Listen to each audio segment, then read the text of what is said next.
لم يكن الذين كفروا من أهل الكتاب والمشركين منفكين حتى تأتيهم البينة رسول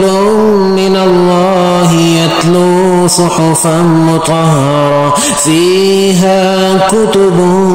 قيمة وما تفرق الذين أوتوا الكتاب إلا من بعد ما جاءتهم البينة وما أمروا إلا ليعبدوا الله مخلصين له الدين حنفاء ويقيموا الصلاة ويؤتوا الزكاة وذلك دين القيمة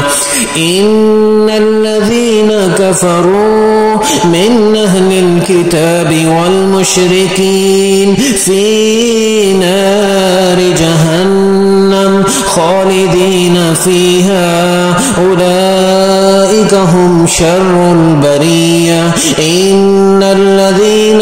آمنوا وعملوا الصالحات أولئك هم خير البرية جزاؤهم عند ربهم جنات عدن تجري من تحتها الأنهار خالدين فيها أبدا رضي الله عنهم ورضوا عنه ذلك لمن خشي ربه